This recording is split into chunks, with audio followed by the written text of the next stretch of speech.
participe passé en E accent aigu ou infinitif en ER pour les verbes du premier. Je dois savoir quand j'utilise le participe passé ou l'infinitif. Et dans une phrase, je dois choisir entre la forme infinitif ER ou le participe passé E accent aigu. Quand utilisons-nous le participe passé?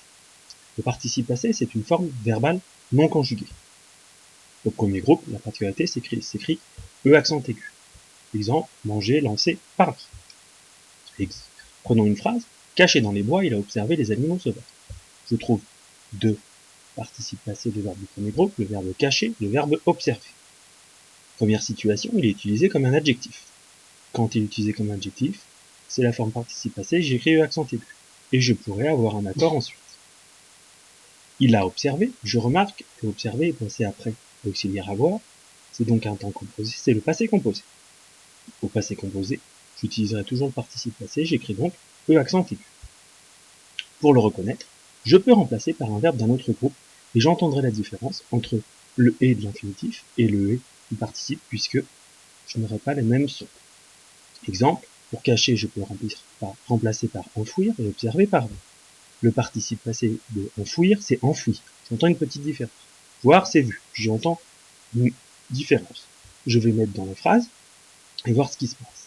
Je vais dire enfoui dans les bois, il a vu les animaux sauvages et je ne peux pas dire les autres. J'ai donc utilisé le participe passé, j'écris le accent aigu à chaque fois. Maintenant, je sais quand est utilisé l'infinitif. L'infinitif, c'est la forme non conjuguée du dictionnaire. Dans le dictionnaire, je vais trouver la forme en infinitif. Dictionnaire, j'entends R, j'écris donc ER. Le premier groupe s'écrira donc en ER. Manger, casser, poser. Exemple, il faut chercher longtemps avant de trouver. J'ai deux verbes à l'infinitif, chercher et trouver. Première situation, l'infinitif est utilisé après des verbes comme pouvoir, vouloir, falloir, devoir qui sont conjugués. Deuxième situation, je le trouve après une préposition. Quand il est après une préposition, ça sera systématiquement à l'infinitif. Pour le reconnaître, je peux aussi remplacer par un verbe d'un autre groupe. Et j'entendrai bien l'infinitif. Exemple, je peux mettre à la place de chercher faire et à la place de trouver réussir. Il faut faire longtemps avant de réussir. Je ne peux pas utiliser les participes. Ça ne marcherait pas alors. Je sais maintenant dans une phrase choisir entre le participe passé en E accent aigu ou l'infinitif en E. Exemple, tu es enfin allé à New York pour admirer les gratte-ciels. Les formes infinitifs d'aller, je vais prendre un verbe dans le groupe qui veut dire à peu près la même chose, partir.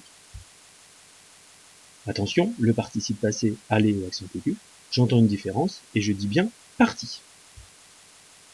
Dans la phrase, tu es enfin allé, je vais dire est-ce que tu es enfin parti ou tu es enfin partir.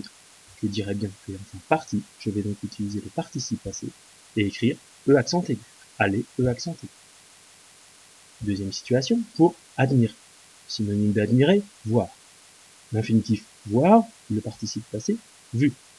Dans la phrase, est-ce que je peux dire tu es enfin allé à New York pour vu les gratte-ciels ou pour voir les gratte-ciels? Je vais dire voir les gratte-ciels, je vais donc utiliser l'infinitif et écrire ER. J'écris donc tu es enfin allé E accent aigu à New York pour admirer ER les gratte-ciels.